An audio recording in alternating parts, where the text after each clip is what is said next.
just like any other day. Would have never guessed it, would never thought it. Minding my own business, was in the center lane, just driving to work, going speed limit, taking my time.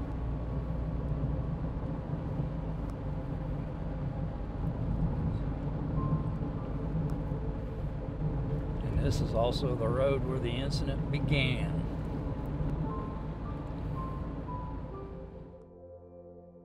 Kind of gun that I had on that day was just a small pocket pistol, 22, just a Phoenix Arms, cheapo that I bought at the gun show for 85 bucks. I carried it all the time. I pretty much stayed in my car. I was arrested for deadly conduct. I was on my way to work. I was probably at the halfway point.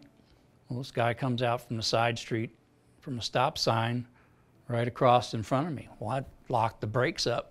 Had to squeal the tires or would have probably rear-ended him, hit him in the rear end.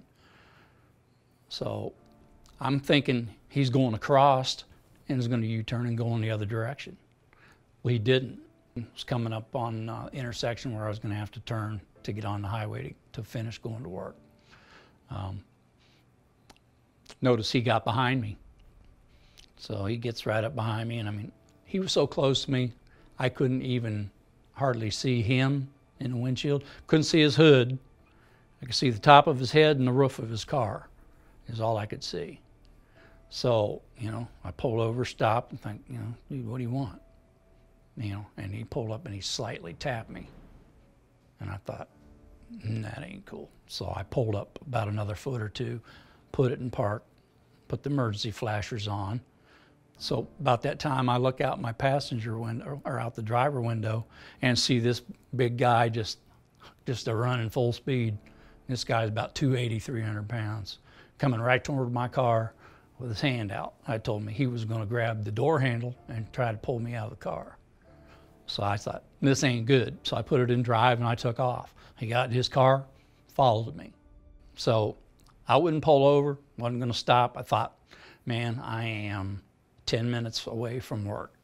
Let him follow me all the way up there if he wants to. So anyway, so as we're going, I notice him get out from behind me and then starts coming up beside me.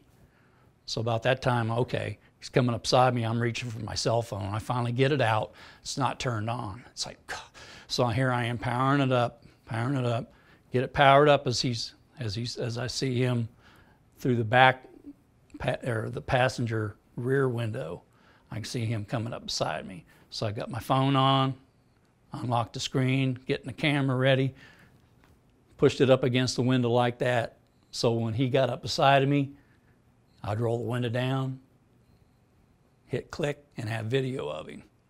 Well, he saw my phone against the window and he backed off. He didn't get up to where we were straight across from me. He could see me probably through the back window, and that's all I could see him. 2 seconds later, here I see these police cars coming flying up the road with their lights on. So they make a U-turn, turn around, and they get behind me and they're pulling me over. Well, it turns out that as they're pulling me over, I'm looking for a place to pull over, and I look in my rearview mirror and I look at him, and he just makes a U-turn over the median, across the grass, U-turn, heads the other way and takes off. So I kept on going down the road till I find a place where I could turn in.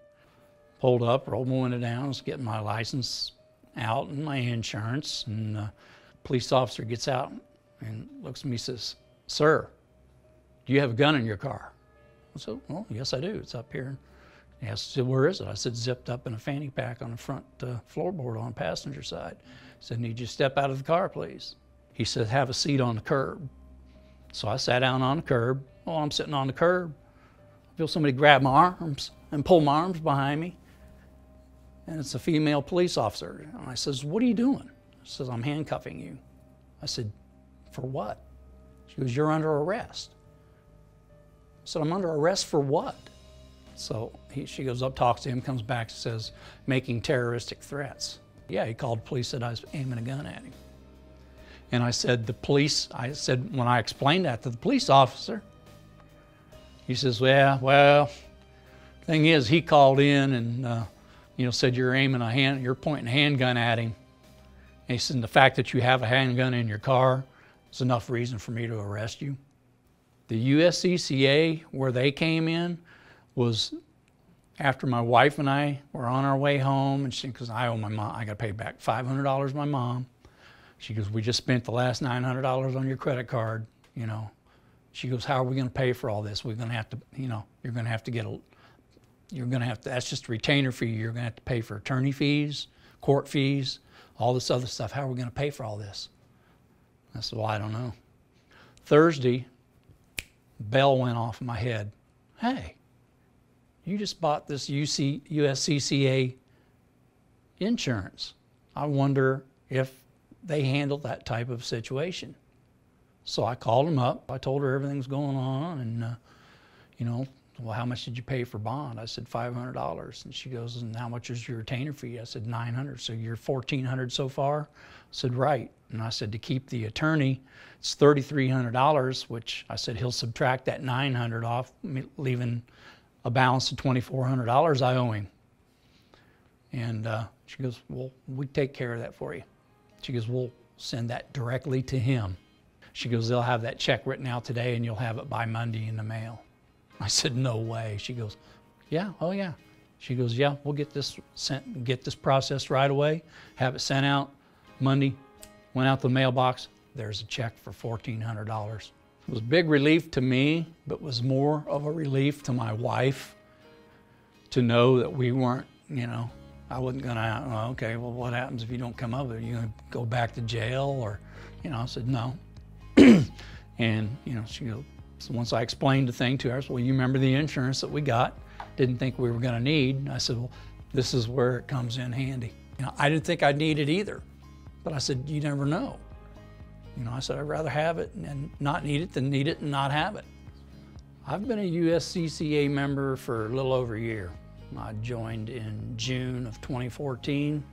I've been an NRA member for like 24 years. I know they offer insurance and stuff like that, and I looked at their plans. It's, nah, that's not good enough. That's, you know, not what I'm looking for.